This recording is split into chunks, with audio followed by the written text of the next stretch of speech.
பிஸ்மில்லாஹிர் ரஹ்மானிர் ரஹீம்.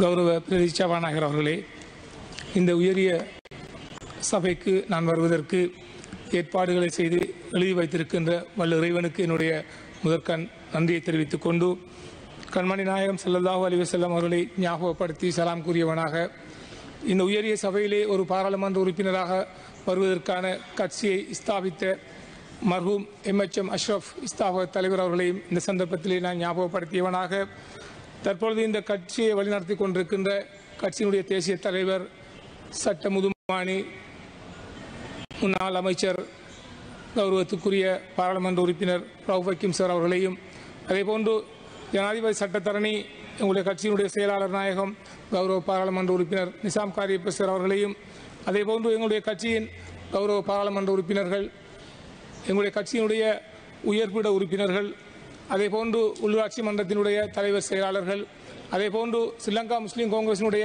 மரச்சின்னத்திற்கு வாக்களித்ததன் மூலமாக ஒரு பாராளுமன்ற உறுப்பினரை தேசிய பட்டியல் மூலம் பெறுவதற்கு காரணமாக இருந்த அம்பாறை மட்டக்களப்பு மாவட்ட மக்களையும் இந்த சந்தர்ப்பத்திலே நான் ஞாபகமூட்ட விரும்புகின்றேன். கௌரவ உதவி சபாநாயகர் பிரதி சபாநாயகர் அவர்களே, ஜனாதிபதி விருது பெற்ற ஒரு விவசாயி மர்ஹூம் அல்ஹாஜ் KPM ஷரீஃப் சபுரா உம்மா தம்பதிகளின் புதல்வனாக, அவர்களின் 8 பிள்ளைகளில் 4வது ஒருவனாக இந்த சபையிலே இன்று ஒரு பாராளுமன்ற உறுப்பினராக நான் வந்திருக்கின்றேன். என்னுடைய தந்தை இந்த சந்தர்ப்பத்தில் இல்லாவிட்டாலும் கூட இந்த உயரிய சபைக்கு வருவதற்கு ஒரு காரணகர்த்தாவாக இருந்த அவரை இந்த சபையிலே உயரிய சபையிலே நான் ஞாபகமூட்ட விரும்புகின்றேன்.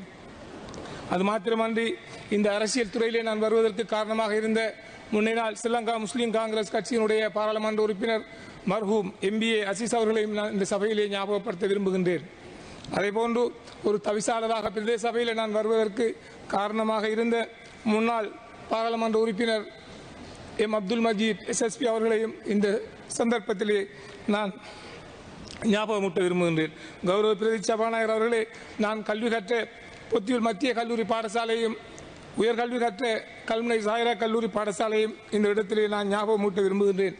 அதேபோன்று பல சந்தர்ப்பங்களிலே இளைஞர் கழகங்கள், விளையாட்டுக் கழகங்களில் பெற்ற அனுபவத்தின் மூலமாக மக்கள் நன்மதிப்பை பெற்று கட்சியினுடைய தலைவருடைய ஆசீர்வாதத்தை பெற்று இந்த சபைக்கு நான் வந்திருக்கின்றேன் என்பதையும் கூறிக்கொள்ள விரும்புகின்றேன்.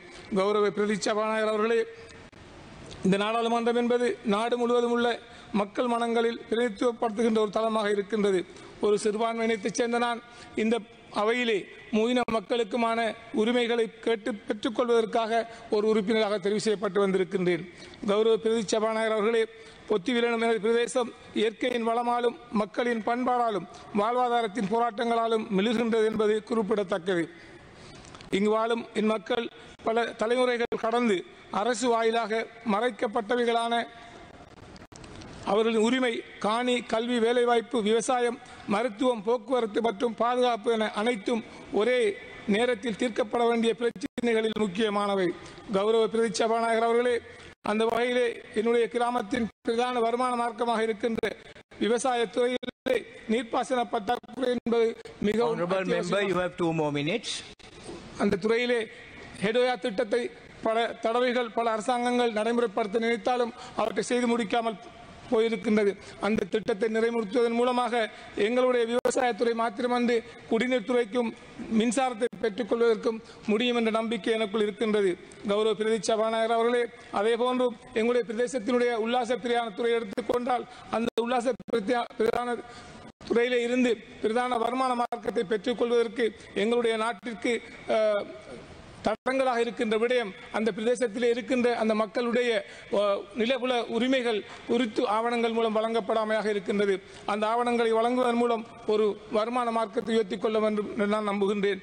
அதே போன்று பிரதி சபாநாயகர் அவர்களே, என்னுடைய பிரதேசம் மூவின மக்களும் வாழ்கின்ற பிரதேசமாக இருந்திட்ட பொழுதிலும் எங்களுடைய வலய கல்வி என்பது 3 இடங்களால் பிரிக்கப்பட்டு தமிழ் மக்களுக்கு ஒரு வலயம், முஸ்லிம் மக்களுக்கு ஒரு வலயம், சிங்கள மக்களுக்கு என்ற ஒரு வலயம் பிரிக்கப்பட்டிருக்கின்ற கடந்த அரசாங்கத்தின் நிலைமை மாற்றப்பட்டு ஒரு பொதுவான வலயம் உருவாக்கி தரப்பட வேண்டும் என்று நாங்கள் எதிர்பார்க்கின்றோம். கௌரவ பிரதி சபாநாயகர்களே, அதே போன்று எங்களுடைய போக்குவரத்து துறை எடுத்துக்கொண்ட வகையிலே போக்குவரத்து துறையிலே எங்களுக்கு தரம் உயர்த்தப்பட்ட ஒரு பஸ் டிப்போ இருந்தாலும் அந்த பஸ் டிப்போவுக்கான அடிப்படை வசதிகளோ போக்குவரத்து பஸ் வண்டிகளோ இல்லாமல் இருப்பது மிகவும் பாரிய குறைபாடாக இருக்கின்றது. ஆகவே இந்த உயரிய சபை அந்த பிரச்சினையை தீர்த்து தருவதற்கு நடவடிக்கை எடுக்க வேண்டும். கௌரவ பிரதி சபாநாயகர் அவர்களே, அதேபோன்று எங்களுடைய வைத்தியசாலை ஒரு ஆதார வைத்தியசாலையாக மத்திய அரசாங்கில் கொண்டு வரப்பட்டிருந்தாலும் அதனுடைய ஆளணிகள், அதனுடைய விபி சர்ஜன், கன்சல்டன்ட் போன்றவர்கள் நியமிக்கப்படாமல் இருக்கின்ற நிலைமை அந்த வைத்தியசாலை உல்லாச பிரயாணத்துறையிலே பெயர் பெற்றிருக்கின்ற அருகாமை பிரதேசத்திலே பல்வேறு சேவைகளை வழங்க முடியாமல் இருக்கின்றது. ஆகவே அந்த விடயங்களிலும் இந்த உயரிய சபை கவனம் எடுத்து அந்த வைத்தியசாலையினுடைய அடிப்படை வசதிகளை பூர்ணப்படுத்தி தர வேண்டும். அதேபோன்று எங்களுடைய பொத்தியில் பிரதேச செயலகத்திலே உரிமம் நடவடிக்கைகளை மேற்கொள்வதன் ஒரு காணி உத்தியோகத்தில் இல்லாமல் இருக்கின்ற நிலைமை எங்களுடைய பிரதேசத்தினுடைய காணி வேலைகளை மும்முரப்படுத்த முடியாமல் இருக்கின்றது. அது மாத்திரமன்றி யுத்த காலத்திலே கபலீகரம் செய்யப்பட்ட காணிகள் விடுவிக்கப்படுவதற்கான பல்வேறு முஸ்தீபுகள் எடுக்கப்பட்டிருந்தாலும் இன்று வரை அது கைகூடாமல் இருக்கின்றது. ஆகவே இந்த உயரிய சபையிலே நான் ஒரு புதிய உறுப்பினராக எனது கண்ணுரையிலே பேசுகின்ற விடயம் அந்த காணிகளை விடுவிப்பதற்காக இந்த அரசாங்கம் நடவடிக்கை எடுக்க வேண்டும் என கேட்டுக்கொள்வதோடு, இன்று நாங்கள் பொத்தியில் பிரதேச சபை ஒரு உள்ளூராட்சி மன்றம் பிரதேச சபையாக இருக்கின்றது. அந்த உள்ளூராட்சி மன்றத்தினை நகர சபையாக மாற்றுவதன் மூலம் அந்த பிரதேச மக்களுக்கு ஒரு சரியான சேவைகளை வழங்க முடியும் என்ற விடயமும் இந்த சபையிலே என்னால் சுட்டிக்காட்டப்பட வேண்டியிருக்கின்றது. அதே போன்று இன்று இங்கே பேசப்படுகின்ற ஒரு கடலோர கிராமத்து மகனாக இருக்கின்ற நான் ஒரு தீவு நாட்டில் வாழும் எனக்கு பாராளுமன்றத்தில் என்னுடைய வெரி ஃபர்ஸ்ட் டே நாட்டுக்குள் உப்பை வெளிநாடுகளில் இருந்து இறக்குமதி செய்வது தொடர்பான விவரங்களை பேச நேரும் என நான் கனவிலும் எதிர்பார்க்கவில்லை.